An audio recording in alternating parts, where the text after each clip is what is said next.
Me presento, soy Juan Ripoll, soy el coordinador del Departamento Técnico y de Prescripción de la empresa Chova, y junto a mí va a impartir este webinar mi compañero Javier López, que es el responsable de prescripción de BMI. ¿Vale? Antes de empezar con el webinar, voy a explicar un poco cómo vamos a funcionar, ¿vale? Vamos a estar Javier y yo explicando mutuamente los sistemas que queremos presentar. Un poco haremos una pequeña introducción sobre la normativa y la aplicación de los sistemas dentro del marco del código técnico. Y bueno, cualquier duda que tengáis, tenéis en vuestra pantalla, tenéis un panel, ¿vale? Donde tenéis un apartado que pone preguntas. Ahí perfectamente podéis escribir las dudas que tengáis y al final del webinar intentaremos responderlas. Cualquier pregunta que no podamos responder porque se alarga el webinar o porque no dé tiempo, como tenemos vuestros correos y tenemos las preguntas registradas, intentaremos contestaros. Y al final del webinar, en la última diapositiva, veréis los contactos tanto de Javier como el mío, para que bueno, cualquier duda que tengáis nos podéis enviar un correo o llamar por teléfono y lo solucionamos, ¿vale? Importante no confundir preguntas con chat. Hay dos apartados, el chat está deshabilitado, todas las cuestiones que tengáis las tenéis que hacer a través del apartado preguntas. Pues nada, ya dejo paso a mi compañero Javier que va a iniciar este webinar. Javier, buenas tardes y todo tuyo. Muy bien, hola, buenas tardes. Bueno, como me ha comentado mi compañero Juan Ripoll, mi nombre es Javier López y soy el responsable de prescripción en la zona centro-sur dentro de BMI y concretamente me ocupo de la parte de los sistemas de protección contra el agarradón dentro de BMI. Entonces, bueno, como ha comentado Juan, la idea es presentaros un poco una primera parte muy breve, donde hablamos de la realidad y de la problemática del agarradón. A continuación, Juan explicará muy someramente lo que establece el código técnico a este respecto y terminaremos con dos apartados, uno de ellos donde presentaremos cada uno de nosotros los productos que tenemos dentro de tanto de BMI como de Chova para dar solución a la protección contra el agarradón y por último unas breves fotografías de algunas obras con las que hemos realizado. Y entonces ya sin más dilación vamos adelante y empezamos con la primera diapositiva. Bueno, como decimos ahí, vamos a comenzar con el impacto del radón sobre la salud. En este primer apartado nos gusta siempre presentar un poco la realidad. Imagino que todos los que estáis aquí pues, ya tenéis una conciencia más o menos próxima de lo que supone el agarradón y cómo puede afectar su presencia. Entonces, bueno, brevemente plantear. El agarradón, como bien se dice en esta primera diapositiva, es un elemento que está de forma natural, es un gas que está de forma natural en la corteza terrestre. En función de esa composición, este gas pues, tendrá una mayor concentración, una menor o no tendrá ningún tipo de presencia. Entonces, ¿por qué esta preocupación o por qué de repente o aparentemente de repente, sobre todo en este país, en España, nos preocupamos por el agarradón? Bueno, pues como se dice ahí, hay innumerables bibliografía, estudios, análisis que demuestran claramente que la presencia, que la concentración elevada de agarradón es la segunda causa de cáncer de pulmón por detrás exclusivamente del tabaquismo. Entonces, esa es la realidad que nos ha hecho, que ha llevado a que todo el mundo, o por lo menos todo el mundo avanzado, se tenga en consideración la concentración de agarradón.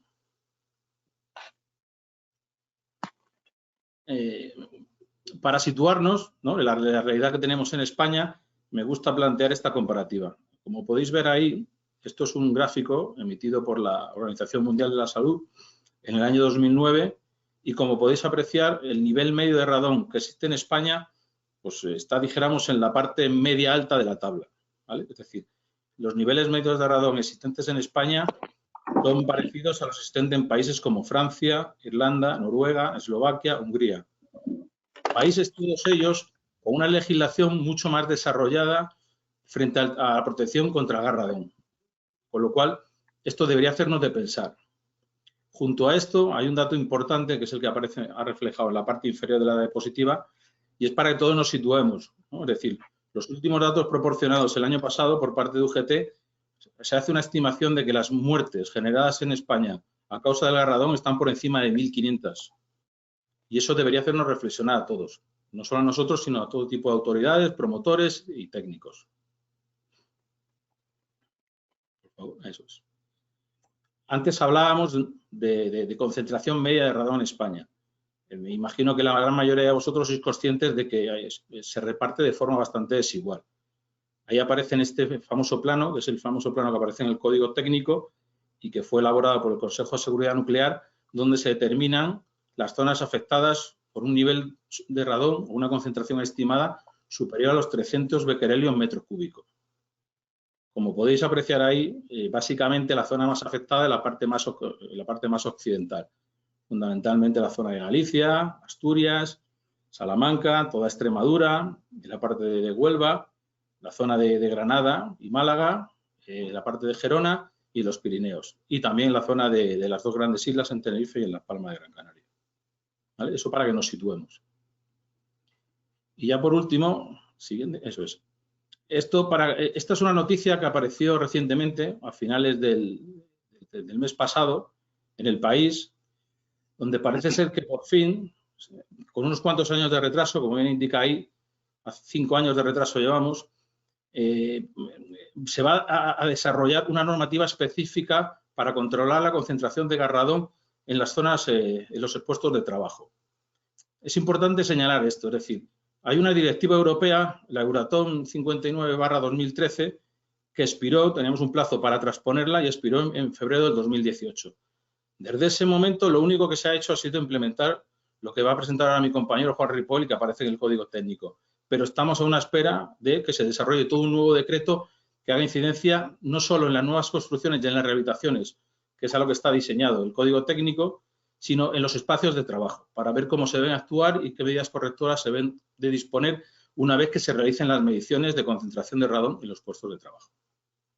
Y a partir de aquí, pues ya dejo a mi compañero Juan Ripoll, que como os he dicho, pues hará una breve explicación de lo que dice el Código Técnico y empezaremos a comentar los distintos productos y soluciones que planteamos tanto desde BMI como desde Chova. Muy bien, muchas gracias, Javier. Pues nada, voy a hacer una pequeña introducción. Muchos de vosotros ya conoceréis el DBH6, que se implementó en la modificación del Código Técnico en 2019. Y voy a indicar o vamos a hacer hincapié en las dudas más comunes que nos están llegando y los puntos a tener en cuenta de esta normativa, ¿vale? Es una normativa que se aplica en el 2019, ¿vale? Es una normativa que llega porque la Unión Europea, en cierto modo, ya le llama la atención a España diciéndole, oye, te tienes que poner las pilas con el tema del radón porque casi todos los países ya tienen una normativa aplicada de protección contra el gas radón y éramos el único país de Europa o de los últimos en Europa en aplicar este tipo de protecciones o este tipo de regulación, ¿vale? En países como Estados Unidos, en países como Irlanda, ya hace muchísimos años que están aplicando estas barreras o estas medidas que vamos a ver a continuación, ¿vale? ¿Dónde se tiene que aplicar lo que es el Código Técnico o la protección contra el gas radón? Pues bueno, se aplica a locales habitables, recintos interiores de municipios situados en zona 1 y zona 2. ¿Vale? Como habéis visto anteriormente, tenemos un mapa donde indica dónde están la zona 1 y la zona 2. ¿Vale? Y en el Código Técnico tenéis una lista de todas las poblaciones que están ordenadas por comunidades autónomas y por provincias, todas las localidades que están en zona 1 o en zona 2. Si la localidad donde está el proyecto o donde está la reforma no está en esa lista, se sobreentiende que no está ni en zona 1 ni en zona 2 y no es de aplicación esta normativa. Y ahora luego comentaré algo. ¿Vale? Se aplica a edificios de nueva construcción y a intervenciones en edificios existentes. No aplica a locales no habitables, salas de máquinas, salas de instalaciones, garajes, locales habitables separados del terreno, por ejemplo, una primera planta donde toda la planta baja es diáfana y abierta, pues lógicamente no se tiene que aplicar. Y locales habitables de municipios, y no se aplica a locales habitables de municipios sin clasificar en zona 1 o en zona 2, pero el Código Técnico sí que recomienda que se hagan mediciones, ¿vale? Al final ese plano o esa lista se hace en función de la geología de cada municipio, haciendo mediciones, pero puede pasar que un municipio esté considerado o no esté en zona 1 o zona 2, pero sí que tenga concentraciones de radón que puedan ser importantes, ¿vale? Entonces sí que recomienda el Código Técnico que aunque no sea obligatorio, no está de más siempre realizar mediciones. Son mediciones muy sencillas, con aparatos muy sencillos, y hay muchos laboratorios de control que realizan estas mediciones, ¿vale? Y lo que indica anteriormente intervenciones en edificios existentes, el código técnico sí que remarca mucho que cuando actuemos sobre un elemento y podamos minimizar o perjudicar la protección contra el radón, debemos de actuar sobre este elemento. Por ejemplo, no vamos a hacer una reforma de una vivienda, no vamos a cambiar el uso de la vivienda, pero resulta que queremos cambiar el saneamiento porque estamos teniendo problemas. Picamos la solera y cambiamos el saneamiento. Ahí estamos cambiando las condiciones de esa solera. Y a lo mejor no teníamos un problema de entrada del radón o teníamos poca entrada del radón a través de la difusión, a través del hormigón, y al levantar ese hormigón y volverlo a hormigonar, por las juntas puede aparecer entrada de radón. Entonces, siempre que hagamos una actuación y podamos empeorar las condiciones, hay que actuar sobre estas actuaciones y tenerlas en cuenta. ¿Vale? Vale, ¿qué nos marca el código técnico? Que tenemos que limitar la exposición al radón para locales habitables a menos de 300 becquerelios por metro cúbico, que es lo que había comentado mi compañero Javier. Esto es lo que marca la Unión Europea, ¿vale? Pero sí que es verdad que hay normativas más estrictas. Hay otros países donde la limitación está en 200, ¿vale? Entonces, todo lo que podamos limitar la presencia del gas radón en el interior de las viviendas o los locales habitables, estaremos del lado de la seguridad, ¿vale? Clasifica los municipios afectados en dos zonas, como he comentado antes, zona 1 y zona 2. Zona 1, donde hay concentración superior a 300 becquerelios, pero no es una concentración muy elevada, y zona 2, donde ya tenemos una concentración bastante elevada, y donde ahora veremos a continuación ya tenemos que implementar, además de las barreras, otras medidas de protección. Y el código técnico, lógicamente, define las actuaciones para la protección contra el radón en obra nueva y rehabilitación, en función de la zona en que se encuentre el municipio. Zona 1 tendremos unas actuaciones, zona 2 tendremos otro tipo de actuaciones. Esto es lo que nos marca el código técnico. ¿Qué tenemos que hacer en municipios en zona 1? Pues podemos elegir por un sistema o por una protección tipo A o tipo B. La tipo A, barrera de protección. Tipo B, cámara de aire ventilada. Una cámara de aire que evite que ese radón entre en nuestra vivienda. El radón es un gas que en contacto con el aire o en contacto con el exterior no es peligroso. Lo peligroso del radón es cuando entra en un espacio con poca ventilación y va concentrándose o va acumulándose poco a poco, ¿vale? Por eso establece en zona 1 estas dos protecciones. Sí que es importante tener en cuenta que el código técnico en uno de sus puntos indica que cuando en una zona 1 elijamos por el sistema tipo B, tendremos que comprobar la validez del sistema. Tendremos que realizar una medición para comprobar que ese sistema está funcionando, ¿vale? Que esa ventilación es suficiente. Yo personalmente siempre voy a recomendar una actuación tipo A, tipo barrera, porque la barrera la vamos a controlar. La cámara de aire ventilada la podemos controlar en la ejecución, pero no sabemos con el paso del tiempo las actuaciones que se puedan hacer, si pueden quedar obstruidas las ventilaciones, no sabemos qué puede pasar en esa cámara de aire ventilada. Siempre que coloquemos una barrera, la barrera estará, y salvo que se haga una modificación sustancial o se haga una obra importante, nunca va a dejar de estar o de funcionar esa barrera, ¿vale? Y en zonas tipo 2, siempre, sí o sí, tenemos que colocar la barrera. En las zonas tipo 1 podemos optar por barrera o cámara de aire ventilada. En zonas tipo 2, la barrera es necesaria. Siempre vamos a necesitar una barrera más o un segundo sistema de protección, que es o bien una cámara de aire ventilada o un sistema de despresurización del terreno. Luego veremos un ejemplo de sistema de despresurización del terreno, ¿vale? ¿Qué condiciones tienen que cumplir las barreras de protección contra el radón? Pues hoy os vamos a presentar dos tipos de barreras. Barreras con láminas bituminosas y láminas de polietileno de baja densidad, ¿vale? El código técnico nos indica que una barrera será válida, por ejemplo, para las láminas bituminosas, cuando tengamos un espesor mínimo de 2 milímetros y un coeficiente de difusión frente al gas radón menor que 10 a la menos 11 metros cuadrados por segundo. Este coeficiente se saca de un ensayo en laboratorio, ensayos de laboratorio de radiología ambiental, y bueno, no todas las láminas están ensayadas a esa característica, ¿vale? Por eso hay láminas que cumplen con las características contra el radón y otras que no, ¿vale? Siempre que pidáis o vayáis a colocar una barrera tipo lámina, os tenéis que asegurar que este ensayo está hecho y que el fabricante os da este dato, ¿vale? Y las láminas de polietileno de baja densidad, ¿vale? ¿Qué nos pide el código técnico? Que la exhalación del radón prevista a través de la lámina sea inferior a la exhalación límite, ¿vale? Ahí entran factores como el coeficiente de difusión, el área de la superficie que vamos a tratar, la altura del edificio y, bueno, son unas fórmulas que si entráis en el código técnico son bastante sencillas de aplicar y, bueno, con esos datos cogemos la lámina, cogemos las características de nuestro edificio y podemos comprobar si cumple o no cumple como barrera de protección contra el radón. ¿Vale? Vale, vamos a pasar a comentar ahora los sistemas de protección contra el radón que dispone nuestra empresa. Vamos a presentar dos tipos de lámina y un sistema de despresurización del terreno. Vale, el primer tipo de lámina que vamos a presentar son las láminas bituminosas, ¿vale? Las láminas bituminosas se suelen usar cuando, además de protección contra el radón, tenemos que proteger contra la humedad. Son válidas para proteger por el interior y por el exterior del edificio. Son válidas, por ejemplo, para temas de rehabilitación y también se usan en la protección de muros, soleras y cimentaciones, ¿vale?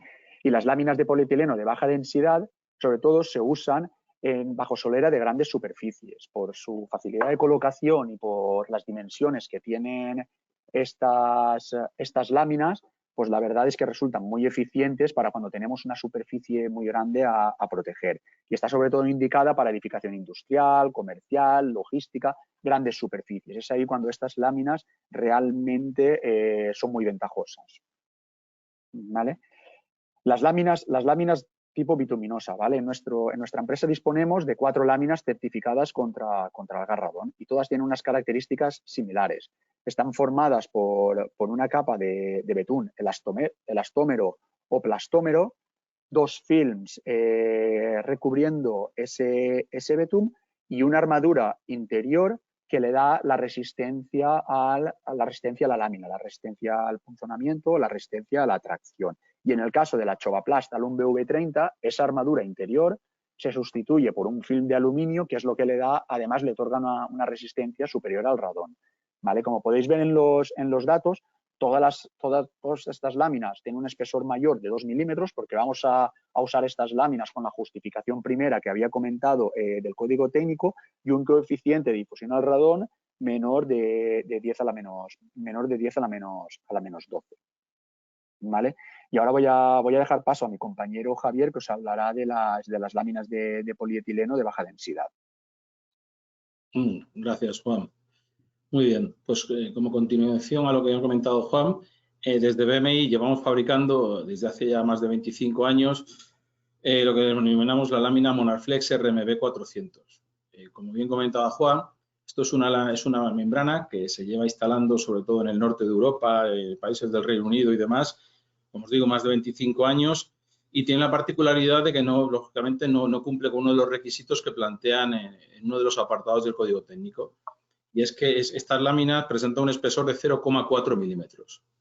Entonces, el propio código técnico, como bien indicaba Juan, nos abre la opción a aquellas láminas que no cumplen con el espesor de los 2 milímetros, hay que justificarla por cada uno de los proyectos, ¿vale? Entonces, hay una serie de fórmulas integradas dentro del propio código técnico que te permiten calcular, por un lado, la exhalación límite y, por otro lado, la exhalación de la barrera. La exhalación de la barrera es una fórmula que aparece y que combina una serie de parámetros de una serie de constantes donde se tiene en consideración, lógicamente, el espesor, en este caso es 0,4 milímetros, y por otro lado, el coeficiente de difusión al radón, que en este caso es inferior a 10 elevado a 10 a menos 12. Entonces, con esos parámetros, la exhalación a través de la barrera es un elemento fijo, ¿vale? Porque depende exclusivamente de esos dos parámetros, que esos dos parámetros no son variables. Entonces, lo que hay que hacer es, en cada uno de los proyectos que nos llegan, justificar que esa exhalación es inferior a la exhalación límite. En el año y medio que yo desarrollando toda esta historia del gas radón, os puedo trasladar que la exhalación límite que viene marcada básicamente es un parámetro que es una constante, que es el 10% de valor de referencia, son 30 becquerelios, y luego es una relación entre el volumen del local a proteger y la superficie. Entonces, en función de, como bien ha comentado Juan, esta barrera está pensada y desarrollada sobre todo para grandes superficies, centros logísticos, naves industriales, centros comerciales, supermercados, y entonces en cualquiera de esos parámetros se puede calcular perfectamente, lógicamente, el área o la superficie que está en contacto con el terreno junto con el caudal del local a proteger. Entonces, ese caudal dependerá, pues, en función del uso, pues, a través del DBSH3 de calidad interior del aire, bien a través del RITE, se podrá calcular. Pero aún incluso en el caso de no tuviéramos ningún valor, el propio código técnico nos establece que considerando 0,1 renovaciones por hora se puede hacer un cálculo estimativo del caudal de ventilación. Entonces, la gran ventaja de este sistema, como bien comentaba antes Juan, es su formato, ¿vale? Es un producto que se que se fabrica en formatos muy grandes, en anchos de 2 o de 4 metros por 25 metros de longitud, ¿vale? Entonces, es un producto que se coloca de forma muy sencilla, simplemente es necesario solapar 150 milímetros tanto en el nivel longitudinal como a nivel transversal, con una banda de doble cara que está perfectamente ensayada y contrastada, y luego los encuentros con los paramentos verticales pues se realiza con una banda de sellado, ¿vale? Entonces, su principal aplicación está pensada en todo lo que es aquello de grandes superficies con soleras importantes. Entonces, bueno, esta es, dijéramos, la parte de la barrera Monarflex que tenemos dentro de DMI. Y por otro lado, el sistema de despresurización. Ahí está. Bueno, pues el sistema de despresurización es algo que dijéramos en España es relativamente novedoso. Relativamente, bueno, para empezar, todo lo relacionado con el radón es muy novedoso, pues esto todavía más. A ver, esto es un sistema que se fundamenta básicamente en el gradiente de presiones que se genera entre el interior de una vivienda y la parte en contacto con el terreno, ¿vale? Entonces, tenemos que ser conscientes de que el radón es muy sensible a pequeñas diferencias de presión. Entonces, de forma prácticamente natural, la concentración de radón dentro de las viviendas siempre es superior a la existente en el terreno. Esa diferencia de presión facilita esa integración dentro de los edificios del radón. Entonces, ¿qué buscamos con los sistemas de despresurización? Que en este caso es el Easy Sound Radon System. Bueno, pues eso es un sistema que se fabrica desde hace más de 25 años, como os decía, y que se instala de forma muy habitual en los países nórdicos y del Reino Unido, y está conformado por una especie de arquetas, que es lo que podéis apreciar ahí a la derecha, la diapositiva.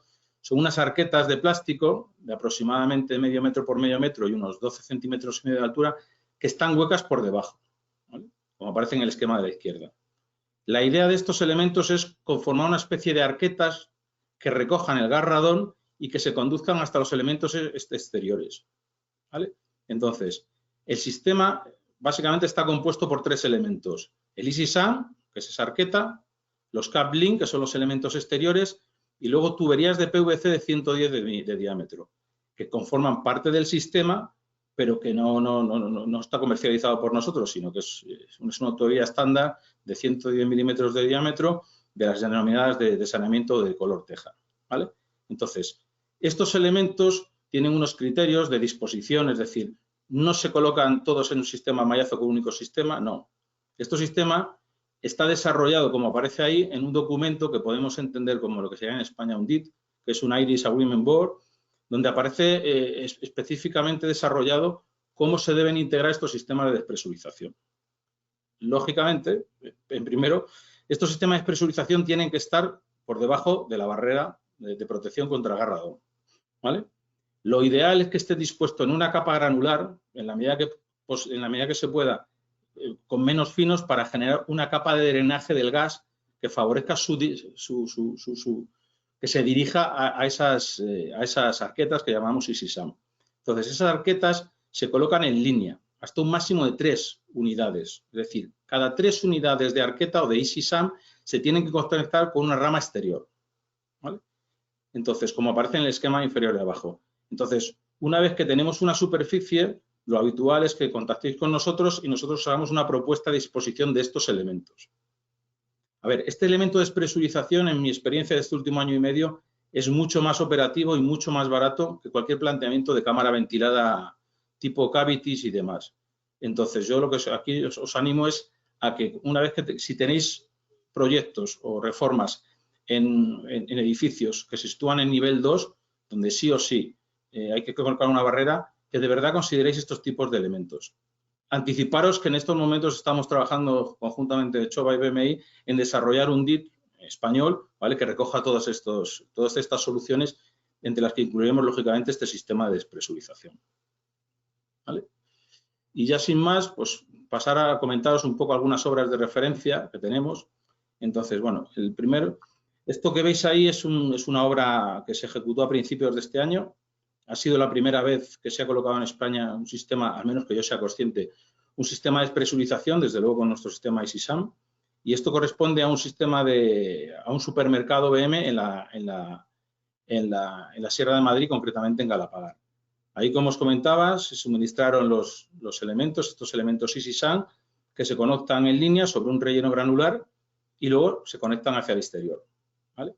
Posteriormente, pasa por favor a la siguiente. Una vez que se colocó este sistema de despresurización, se procedió a la instalación de la barrera Monarflex RMB 400. Lo habitual y lo recomendable es disponer de un geotextil como elemento separador para evitar el punzonamiento o posibles perforaciones de esta membrana. Esta membrana, hay que recordar que tiene una malla de poliéster de alta tenacidad que da una alta resistencia al punzonamiento y a la perforación, ¿vale? Entonces, estos elementos, como podéis intuir ahí, se trabajan en formatos muy grandes, como os decía antes, bien de 2 metros o de 4 por 25, se sellan en sus solapes longitudinales y luego en los encuentros con todos los paramentos verticales se dispone esa propia banda de doble cara para sujetarlo, y posteriormente existe una banda de 80 milímetros de ancho, que es la que permite, dijéramos, sellar todos los elementos que atraviesan de forma vertical la membrana. Y a partir de ahí, sobre esta membrana se dispone directamente la solera, que bien puede ser una solera por fibras o bien una solera con armadura. Entonces, bueno, por mi parte ya terminar y dar paso a mi compañero Juan, que os trasladará un poco las referencias de obras de láminas bituminosas. Bueno, pues vamos a mostraros varios ejemplos de obras que hemos realizado en los últimos años. ¿Vale? Esta obra nos gusta enseñarla mucho porque es una obra bastante singular. Es una obra de una cimentación por pilotes, donde se tenía que proteger contra el garradón, ¿vale? Tenían que colocar una barrera de protección contra el garradón. Es un edificio de viviendas en la zona de Málaga, y veis en la imagen de la derecha cómo hemos colocado primero un sistema granular, un film y el hormigón de limpieza, para luego ya proceder a lo que es la instalación de la propia barrera, ¿vale? Aquí veis en la imagen de la izquierda cómo tenemos la imprimación. Al final, este tipo de barreras son láminas bituminosas que se tienen que solapar a fuego, se tienen que sellar a fuego, ¿vale? Y podéis ver en la imagen de la izquierda, como he dicho, la imprimación, y en la parte superior de la misma imagen cómo ya se está colocando la lámina, ¿vale? En este proyecto, ¿qué ventajas tenía este tipo de colocación la lámina? Que donde iban los pilares y donde iba la unión de los pilares con lo que son los pilotes, ¿vale? Ahora lo veréis en la siguiente imagen. La protección se podía adaptar perfectamente. Veis que prácticamente todo queda protegido con la barrera contra el radón, y solo la cabeza donde se va a unir la armadura del pilar es la que queda sin aplicación de la lámina. Vamos, aquí la protección es prácticamente total. Ya en la imagen de la derecha veis como el técnico responsable ya decidió colocar una capa de protección con un hormigón de limpieza, ¿vale? Porque arriba iba el mallazo, ¿vale? Siempre nosotros recomendamos, por un tema de seguridad, porque luego en la obra pues sabemos cómo se trabaja, y luego llega el ferrallista, tiene que montar la ferralla, que se coloque un hormigón de limpieza por encima de la barrera, y así nos aseguramos de que no tenemos ningún problema y que nadie va a perforar esta lámina. Y esta es la imagen de la derecha, veis el geotextil de separación, el hormigón de limpieza y el mallazo de la solera. Aquí tenemos un ejemplo de una impermeabilización, de una protección contra el radón de un muro. Como había comentado anteriormente, Una de las ventajas de las láminas bituminosas es que le podemos dar continuidad a la protección en horizontal y en vertical. Aquí tenemos protegida lo que es la cimentación o la solera y estamos viendo ahora cómo se conecta esa impermeabilización con el muro lateral. Tenemos el muro con la imprimación, ese color negro que veis en la primera imagen en la parte superior, y la aplicación de las propias láminas. Y ya posteriormente, para proteger la lámina, se ha colocado un sistema de drenaje, un Chova-Dren DD, que es un sistema de drenaje de polietileno con un film geotextil. Y ya por último, estas dos imágenes, que aunque son de obras pequeñitas, me gusta enseñarlas porque es otro ejemplo de otra protección contra el radón, y en este caso es una rehabilitación. Una rehabilitación de dos viviendas, son dos viviendas diferentes donde tenían que actuar por el interior, no podían actuar por el muro en el caso de la derecha o en la solera en el caso de la izquierda, y decidieron reimpermeabilizar o reproteger todo lo que es la solera con membranas bituminosas para proteger contra el gas radón. Importante en este tipo de actuaciones tener muy en cuenta el encuentro con puntos singulares, tubos que puedan salir, el encuentro con paramentos verticales, el encuentro con pilares. Importante en los detalles constructivos marcar una pequeña banda de refuerzo para esos puntos donde vamos a tener una gran tensión. Y bueno, y en la imagen de la derecha veis que además de la solera se ha impermeabilizado el muro, porque esta vivienda pues estaba enterrada y la parte de abajo pues era un sótano que era habitable, lo usaban para habitaciones o para lo que consideren. ¿Vale? Pues bueno, estos son los dos ejemplos de proyecto que quería mostraros. Y bueno, ya como finalización os voy a dejar esta diapositiva con el contacto de Javier y mi contacto para cualquier duda que tengáis. ¿Vale? Tenemos, bueno, todos los detalles constructivos que necesitéis, asesoramiento, detalles en BIM, BC3, mediciones para poder incorporar a los proyectos, sin ningún problema.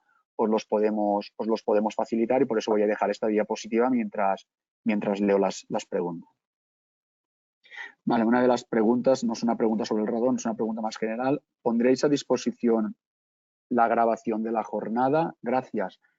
Pues no lo sé. La jornada se está grabando, no sé dónde la vamos a poner a disposición, pero bueno, de todos modos os contestarán nuestros compañeros de marketing y bueno, entiendo que no habrá ningún problema. Vale, ¿realizáis asistencia técnica en obra para verificar la instalación? En un principio sí. En un principio, sobre todo sistemas novedosos como el sistema EasySAM. Javier, si quieres contestar tú a esta.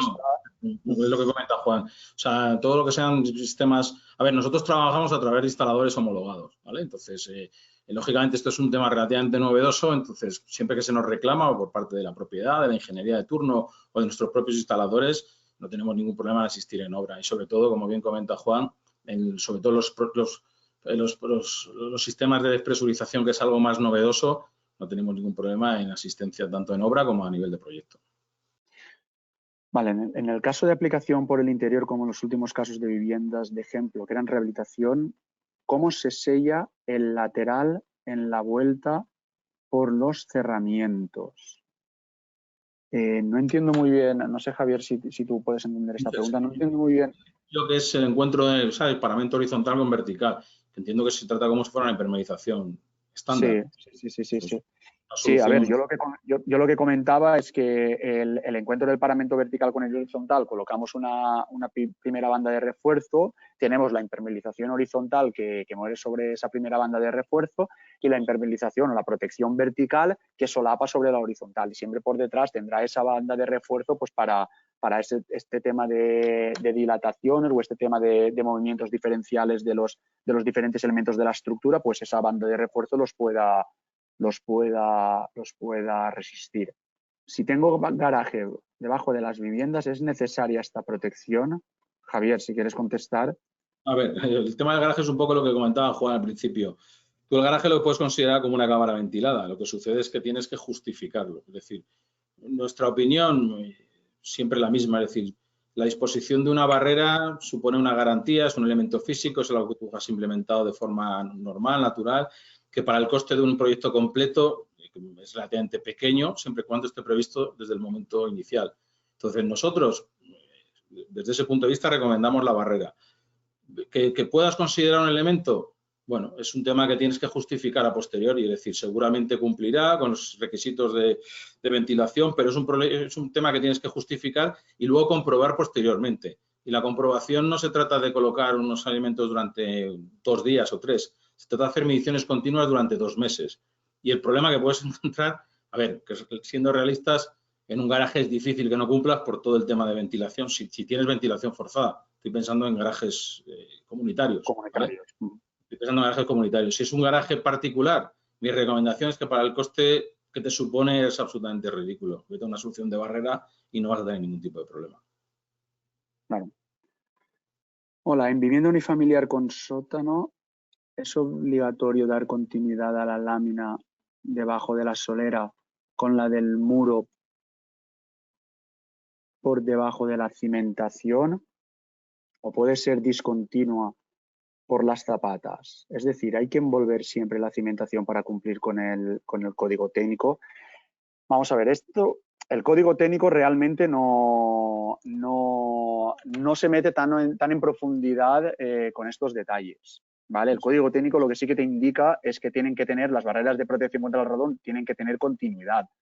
Ahí ya será en función del proyectista o de la dificultad de la ejecución de la obra el que decida. Técnicamente se puede realizar. Nosotros hemos realizado, habéis visto la imagen de antes, cómo pasábamos la lámina impermeabilizante por debajo del encepado de los pilotes y los pilares.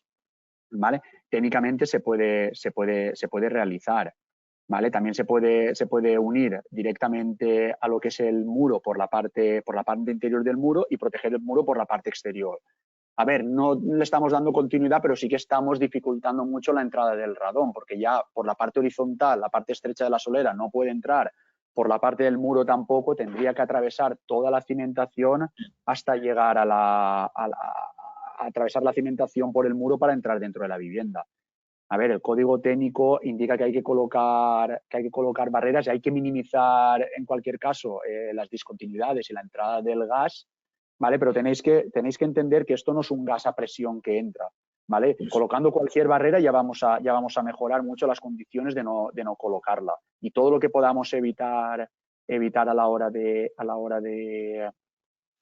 de tener encuentros o discontinuidades, pues mejor. Por ejemplo, en el tema de tubos, en el tema de pilares, que ahí se suele generar una discontinuidad, pues hombre, se puede subir lo que es la barrera, se puede sellar la barrera, tanto la Monarflex como la nuestra, se sella los elementos pasantes para que no haya esa discontinuidad.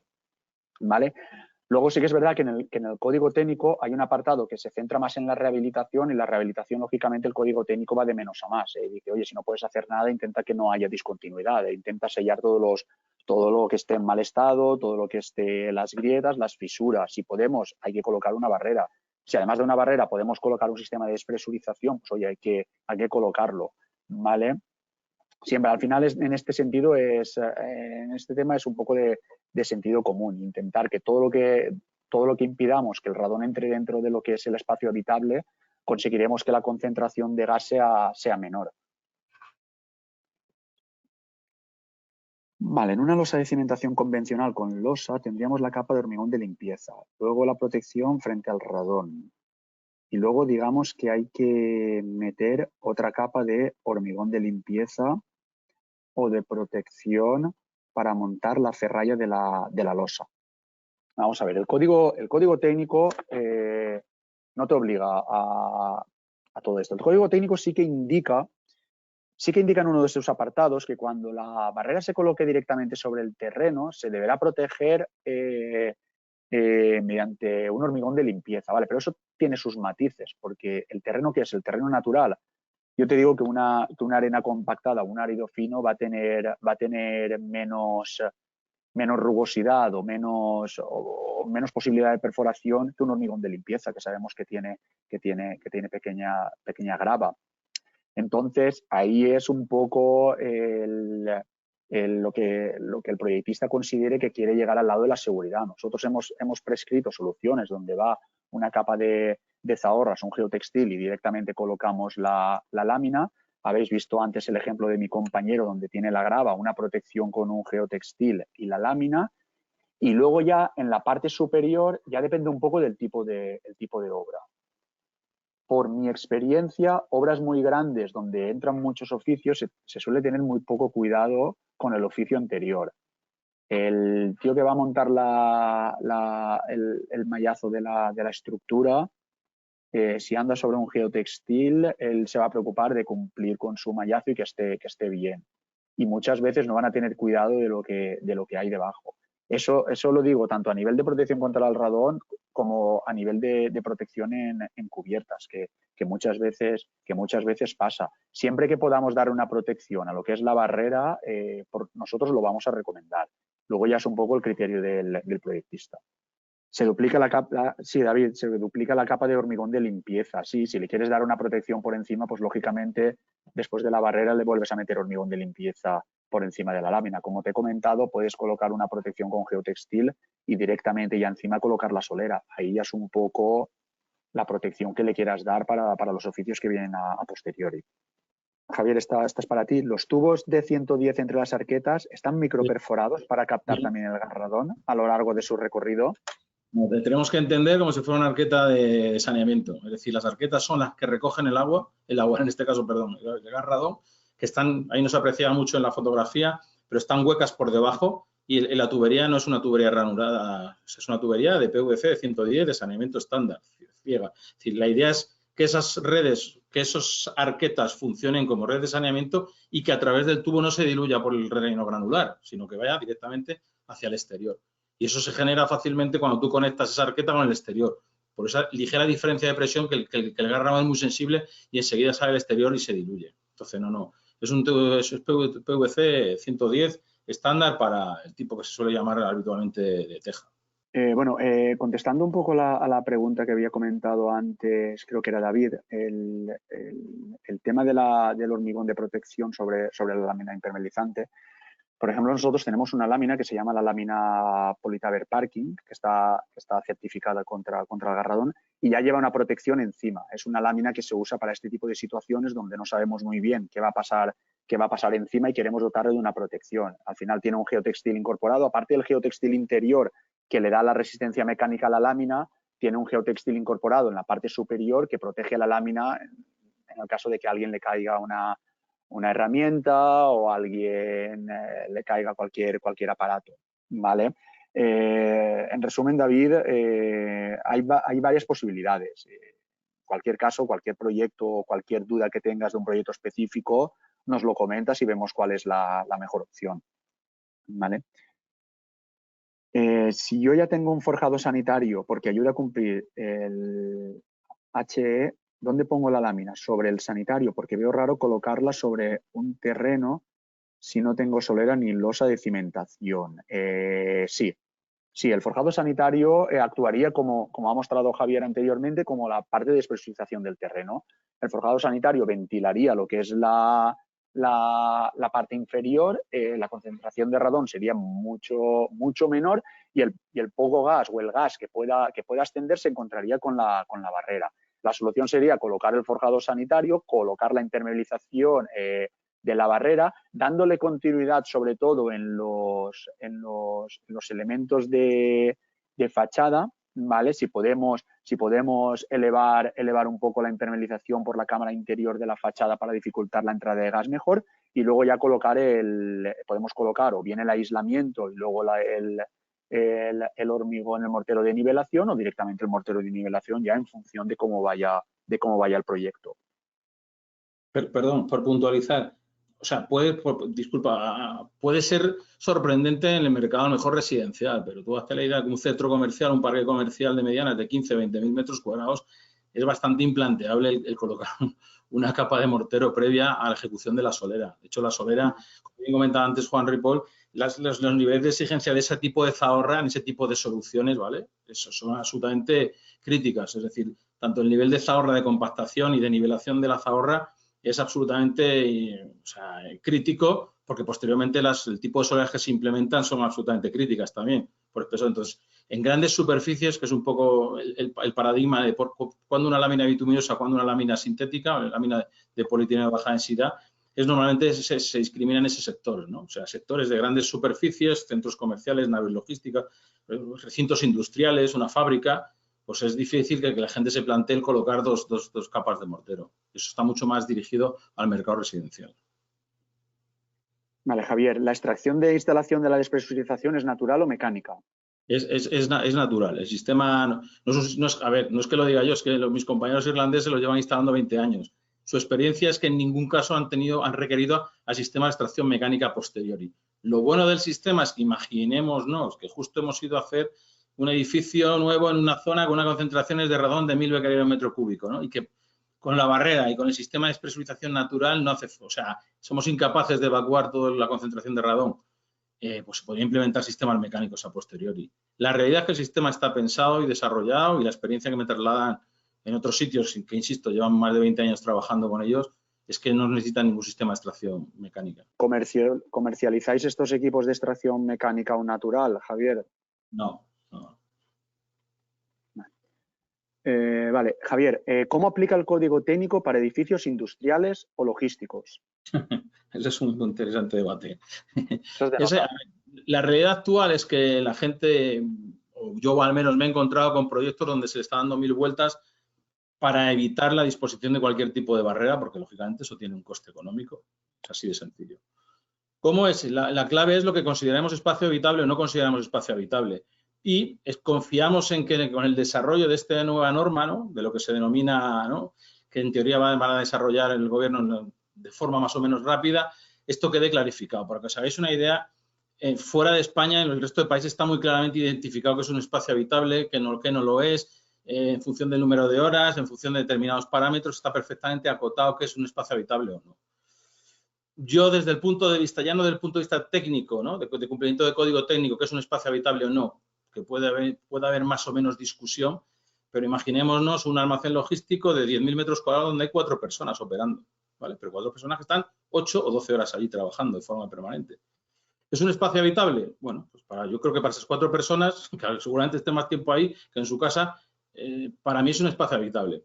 Pero independientemente de que no consideres un espacio habitable, luego viene prevención de riesgos laborales. Y si sucede que de repente, se exige unas mediciones y tu nave industrial, tu nave logística, resulta que tiene unos coeficientes de radón superior a 300 becquerelios, a partir de ahí, entonces, ¿qué hacemos? O sea, la situación a la que te enfrentas, yo esto lo pongo siempre, 2 ejemplos. Uno, las certificaciones verdes, igual que hace 15 años o 10 años nadie se plantea una certificación BREEAM, LEED.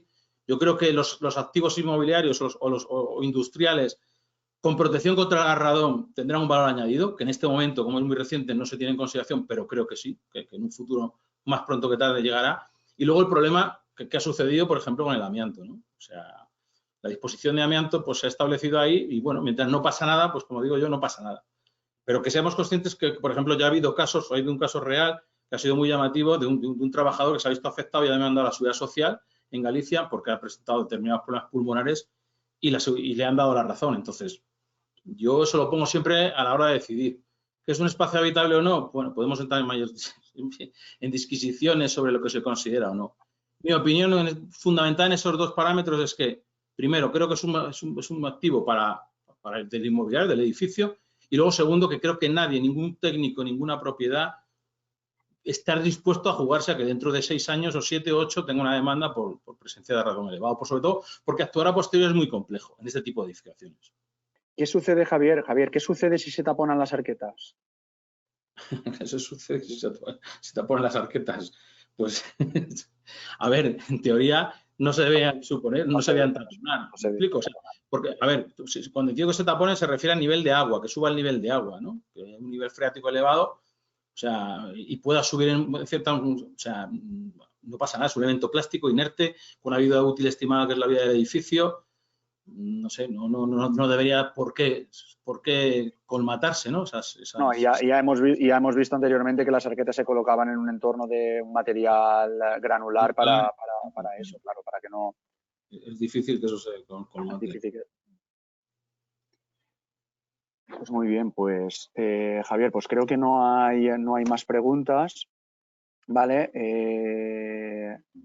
Como he comentado anteriormente, cualquier duda tenéis aquí nuestro contacto, podéis contactar con nosotros sin ningún problema. Formamos parte del departamento de prescripción de BMI de Chova y estamos para eso, para dar asistencia técnica, para resolver dudas como las que habéis planteado ahora en estas preguntas, para ayudaros en detalles constructivos, en soluciones, acompañamiento de obras, sobre todo en las primeras veces que se instalan o que podéis instalar estos sistemas y podéis tener algún tipo de duda. En el tema de las láminas bituminosas, sí que es verdad que ya llevan más tiempo aplicándose y lo suelen aplicar instaladores que están acostumbrados a trabajar con este tipo de lámina, pero bueno, pueden tener alguna duda de cómo se comportan de una manera diferente cuando es de protección al garradón. Y nada, simplemente por mi parte daros las gracias y nada, estamos a disposición de cualquier duda que tengáis, Javier. Si quieres despedirte. Exactamente lo mismo, agradeceros vuestro tiempo, espero que os haya resultado útil e interesante y estamos a vuestra disposición para lo que necesitéis, tanto Juan como yo. Pues muy bien, pues muchas gracias. Muchas gracias a todos.